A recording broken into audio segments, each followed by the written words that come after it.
결혼 1년 차 유진은 동네에서 살아있는 천사로 통한다.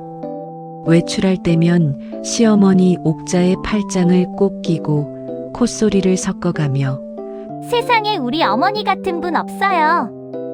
전생에 제가 나라를 구했나 봐요. 말을 예쁘게 하는 며느리 때문에 옥자는 주변 사람들의 부러움을 한 몸에 산다. 하지만 아파트 현관 도어락이 띠리릭 소리를 내며 닫히는 순간 유진의 눈빛은 서늘하게 바뀐다. 신발을 대충 벗어 던지며 유진이 내뱉는 첫마디는 늘 같다. 아, 짜증나. 어머니, 저 오늘 회사에서 부장한테 털려서 완전 피곤해요. 손가락 하나 까딱거림도 없어요. 저녁은 어머니가 알아서 차려주세요. 아시죠? 저 고기 없으면 밥 안 먹는 거. 유진은 양말을 거실 바닥에 휙 벗어 던지고는 안방으로 직행해 침대에 대자로 뻗는다.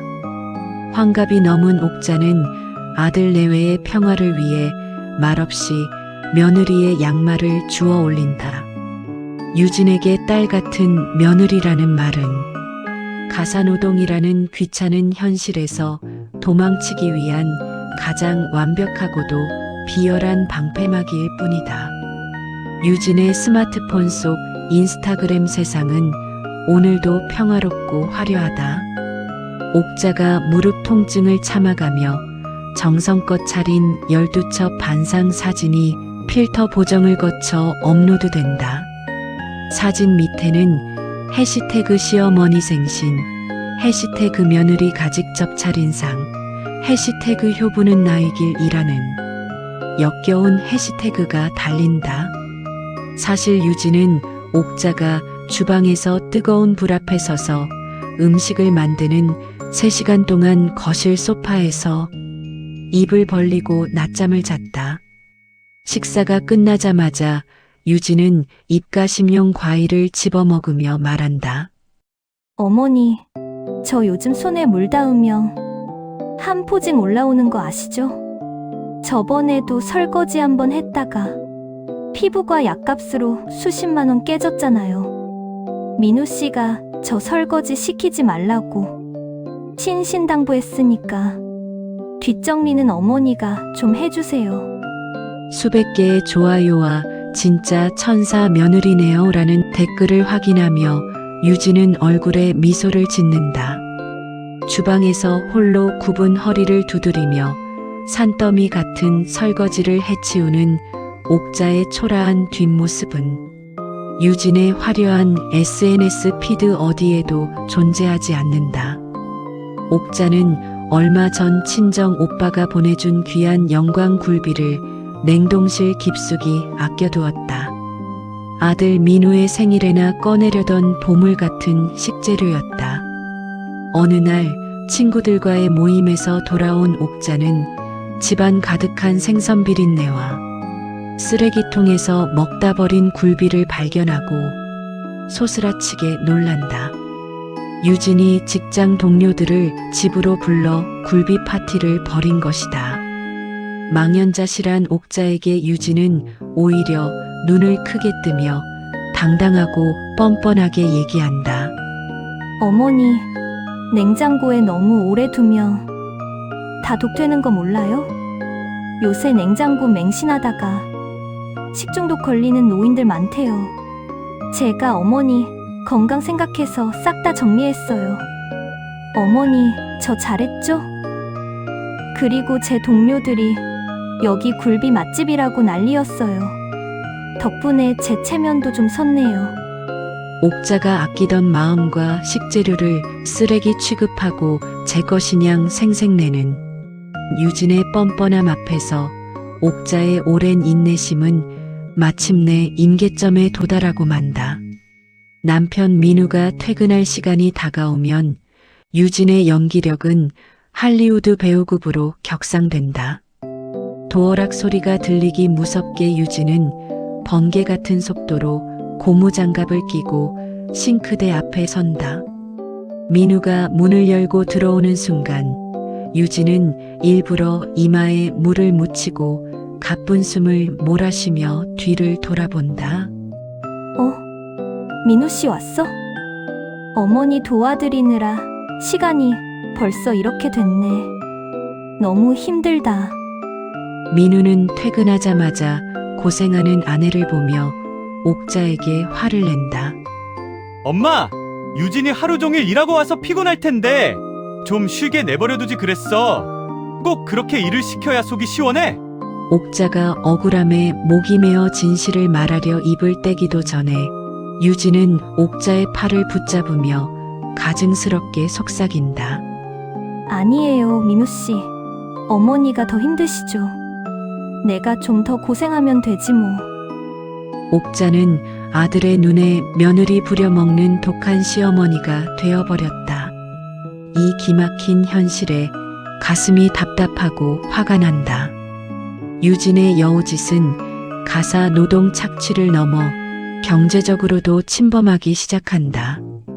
어머니, 이번 달에 예상치 못한 지출이 너무 많아서 카드값이 부족하네요. 일단 어머니 생활비 카드 좀 빌려주세요. 나중에 민우 씨 알기 전에 빨리 채워놓을게요. 옥자는 생활비를 쓸 수는 없어서 평생 아껴온 쌈짓돈을 유진에게 건넨다. 유진은 옥자가 평생 아껴온 쌈짓돈을 가져가 자신의 명품 구두 수선비와 고가의 필라테스 VIP 회원권 결제에 사용한다. 결정적인 사건은 옥자가 돌아가신 친정어머니의 유품으로 평생 간직해온 은비녀가 중고거래 앱에 올라온 것을 발견했을 때였다. 옥자가 떨리는 목소리로 추궁하자 유진은 오히려 화를 낸다. 어머니, 그 구닥다리 비녀 머리에 꽂고 다니실 거예요? 요즘 그런 거 아무도 안 써요. 제가 그거 팔아서 어머니한테 훨씬 세련된 금브로치 사드리려고 한 거죠. 제 깊은 뜻도 모르고 왜 사람을 도둑 취급하세요? 유진의 궤변에 옥자는 처음으로 눈물을 삼키며 며느리의 돈 없는 행동을 제대로 혼내야겠다 결심한다. 옥자는 이제 더 이상 속수무책으로 당하지 않기 위해 우선 거실 구석에 작은 홈캠을 설치했다. 유진이 아들이 없을 때 자신에게 함부로 말하고 여우짓하는 모든 영상을 증거로 남기기 위함이었다. 또한 유진이 SNS에 올린 온갖 거짓 포스팅과 실제 집안의 처참한 위생 상태를 대조해 캡처해 두었다. 또한 옥자는 평소처럼 유진이 어머니 저녁 먹고 과일 깎아주세요라고 하면 군말 없이 과일을 깎아 대령했다. 유진의 아나무인 행동은 점점 심해졌다. 옥자는 유진의 직장 동료들과 친구들이 조만간 집들이를 온다는 통보를 듣고 그날을 최후의 심판일로 정한다. 옥자의 입가에 전에는 볼 수 없던 서늘한 미소가 번진다. 드디어 유진이 자신의 직장 상사와 동료들에게 우리 시어머니 손맛이 인류 호텔급이라며 호기롭게 집밥 대접을 약속한 날이다. 유진은 옥자가 당연히 상다리가 휘어지게 차려놓을 것이라 확신하고 퇴근길에 와인만 달랑 한 병 사서 집으로 향한다. 하지만 현관문을 열었을 때 유진을 맞이한 것은 향긋한 음식 냄새가 아니라 냉기가 감도는 어두운 거실과 식탁 위에 놓인 작은 메모 한 장이었다. 유진아, 네가 늘 나한테 딸이라고 했지? 생각해보니 나도 우리 엄마가 너무 보고 싶더라고. 그래서 나도 오늘 딸처럼 좀 쉬러 여행 왔다. 딸끼리 서로 마음 잘 알지? 손님 대접은 내가 정성껏 하렴. 파이팅! 손님들이 들이닥치기 정확히 20분 전이었다.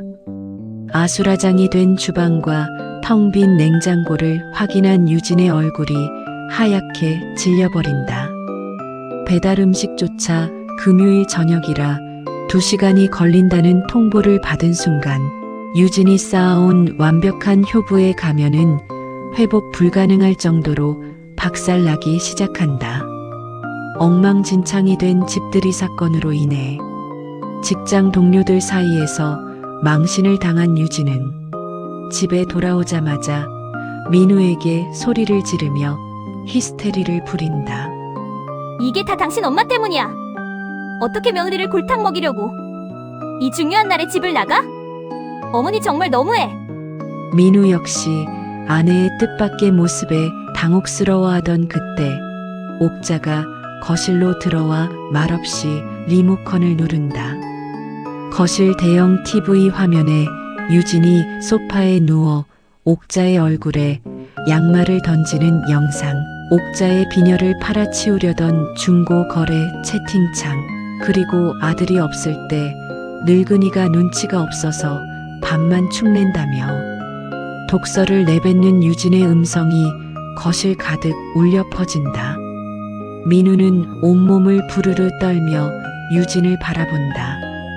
유진아, 너 정말 이런 애였어? 내 앞에서 한 그 모든 말과 행동이 다 가짜였냐고. 유진의 얼굴은 순식간에 흑빛으로 변하며 입술을 파르르 떤다. 유진은 벼랑 끝에 몰리자 오히려 적반하장으로 소리를 지른다. 그래, 나 연기했어. 요즘 세상에 시어머니 수발들며 사는 미친년이 어딨어? 내가 이렇게라도 비위 맞춰줬으면 고마운 줄 알아야지. 나를 감시해?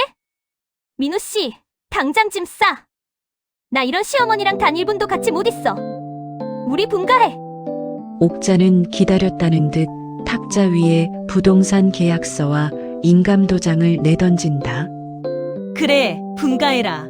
대신 이 집 내 명이고 보증금도 다 내 돈인 거 알지? 대출금 이자도 내가 내고 있고 내 아들 민우는 내 자식이니 여기서 살 권리가 있지만 내 부모 유품까지 팔아먹으려는 너 같은 도둑년은 내 집에서 살 자격 없다. 민우랑 같이 나가고 싶으면 내 능력으로 집 구해서 나가라. 당장 내 짐 싸서 꺼져. 유진은 그제야 깨닫는다. 자신이 누려온 모든 사치와 안락함이 시어머니가 존재했기에 가능했다는 사실을. 결국 갈 곳도 돈도 없는 유진은 민우에게마저 버림받을 위기에 처하자 바닥에 무릎을 꿇고 통곡하며 사죄한다. 옥자는 차가운 얼음 같은 목소리로 경고한다. 앞으로 내 집에서 딸 같은 며느리라는 말은 할 생각도 하지 마라. 너는 내 며느리고 나는 네 시어머니다. 가족의 도리는 콧소리로 하는 게 아니라 부지런한 손끝과 마음으로 하는 거야. 한 번만 더 여우짓 하다가 걸리면 그땐 이 영상들 네 친정 식구들과 회사 게시판에 다 뿌려버릴 테니 명심해라. 그날 이후 유진의 인스타그램은 폐쇄되었다. 대신 유진은 매일 아침 6시에 일어나 옥자 곁에서 쌀을 씻고 반찬 만드는 법을 배운다. 더 이상 연기는 없다. 유진은 비로소 자신의 손으로 밥상을 차리며 노동의 가치와 가족의 무게를 배워나간다. 옥자는 다시는 앞치마를 홀로 두르지 않는다. 여우의 꼬리는 잘려나갔고 비로소 이 집안에는 가식 없는 진정한 평화가 깃들기 시작한다. 옥자의 여우 며느리 길들이기에 공감하신다면 구독과 좋아요 눌러주세요. 여러분의 구독이 다음 영상을 제작하는데 큰 힘이 됩니다.